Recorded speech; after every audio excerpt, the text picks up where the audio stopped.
Hostel থেকে একদিনের নোটিশে বের করে দেওয়ার নির্দেশ দেওয়া হয়। আমাদের প্যারেন্টসদেরকে ডেকে নানাভাবে অকথ্য ভাষায় অপমান করা হয় এবং আমাদেরকে অবাঞ্ছিত ঘোষণা করা হয় কলেজে।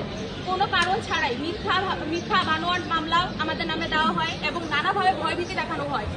আমরা এর সুষ্ঠু বিচার চাই।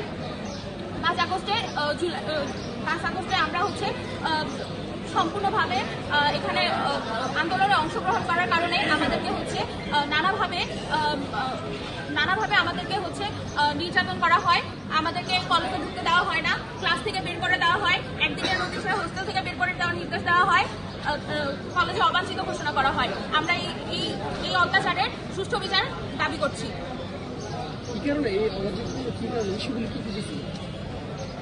জুলাই বিপ্লবের আন্দোলনে আমরা প্রত্যক্ষভাবে অংশগ্রহণ করেছিলাম।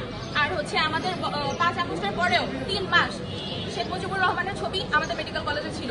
এরপর ছাত্র আন্দোলনের যারা ছিল তারা এখানে এসে ছবি নামাতে চাইলে তারা নামাতে দেয় না এবং আমরা যখন এটার একাত্মতা পোষণ করি তখন তারা আমাদেরকে নানাভাবে হুমকি ধামকি, তারপর প্যারেন্টস ডেকে তাদেরকে অপমান করা এবং কলেজ থেকে বের করে দেওয়া বা কলেজে অবাঞ্ছিত ঘোষণা করার মতো নেককারজনক কাজকর্ম করে থাকে।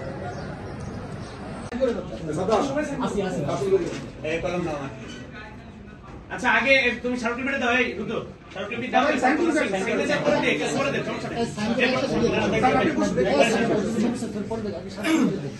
আরে সাইনটা পরে করবা, সাইন পরে করে দাও। এই স্মারকলিপি দাও স্যার। আমি কথা বলছি। আসসালামু আলাইকুম। ওসব ভয় হচ্ছে আমরা বেসিক্যালি আসলে আমরা এখানে আসবো বা এসে কথা বলবো, আমরা চাচ্ছিলাম যে এগুলো আমরা আসলে করতে চাই। সংগঠন আমাদের সারা দেশে প্রায় 3000-এর উপরে শিক্ষক প্রতিষ্ঠানের সাথে আমাদের আসলে হচ্ছে যে আমরা চাই শিক্ষা প্রতিষ্ঠানগুলো স্মুথলি রান করতে, সেখানে যেন বেসিক্যালি শিক্ষার্থীদের অধিকার যেন সবসময় প্রতিষ্ঠিত। এর আগে আপনি জানেন আমাদের সারা দেশে বিভিন্ন শিক্ষা প্রতিষ্ঠানে ঝামেলা চলতেছে, আমরা অত্যন্ত সফটলি জিনিসগুলো ডিল করতেছি এবং সলভ করতেছি। এখন হচ্ছে যে এখানে যে বিষয়টা হচ্ছে সেটা হচ্ছে আসলে স্যার আপনি বলেন যে 8 জন শিক্ষার্থীকে যদি বহিষ্কার করা হয় এবং এই বহিষ্কারের কারণটা যদি হয় যে ফ্যাসিস্টের দোসর 22 সালের প্রতিষ্ঠাতা শেখ মুজিবুর রহমানের ছবি যদি নামানোর কারণে, শেখ মুজিবুর রহমানের ছবি নামানোর কর্মসূচিতে অংশগ্রহণ করার কারণে যদি তাদেরকে বহিষ্কার করা হয়, এই দ্বিতীয় স্বাধীন বাংলাদেশে এর চেয়ে দুঃখজনক কিছুই হতে পারে না। আমরা বাইরে মানববন্ধন করেছি, শান্তিপূর্ণভাবে আপনার কাছে এসেছি এবং ভেরি সফটলি আমরা স্টুডেন্ট, আপনি শিক্ষক, আপনি প্রতিষ্ঠানের অধ্যক্ষ, আমরা যথাযথ সম্মানের সাথে আপনাকে বলছি যে আপনারা অতি দ্রুত ওদেরকে ক্লাসে ফিরিয়ে আনুন। এটা আমাদের দাবি, আর কোনো দাবি নেই। আপনি অতি দ্রুত তাদেরকে ক্লাসে ফিরিয়ে আনুন, আর কোনো সমস্যা নেই। এইটুকু আমাদের দাবি। আমরা একটা দাবি নিয়ে আসছি, আর ওই যে ওদের কয়েকজনকে হল থেকে অব্যাহতি দেওয়া হয়েছে, হল থেকে আপনারা তাদেরকে পুনর্বাসন করে দেন। অনলাইন সবাই থাকো, আমি তো বলেই দিচ্ছি তখন ক্লাসগুলো যেন তারা করতে পারে।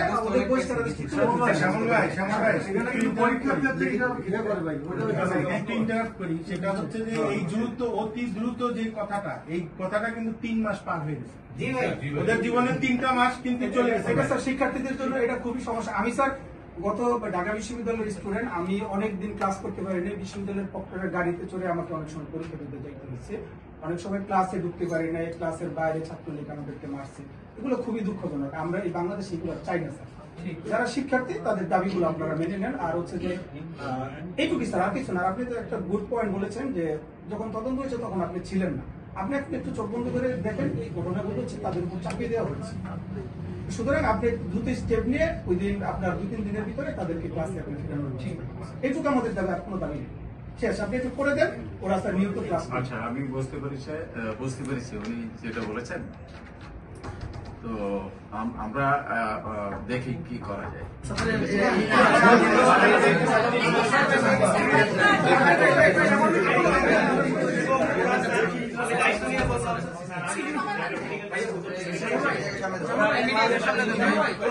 স্টুডেন্ট ওরা শুধু এখানে ক্লাস করবে, পরীক্ষা করবে, এছাড়া কলেজ ক্যাম্পাসে এটা কি তোমাদের কথা? যেটা বললো এটা তোমাদের তোমাদের কিন্তু আমি বলেছিলাম, তোমাদের দায়িত্ব কিন্তু আমি নিয়েছি।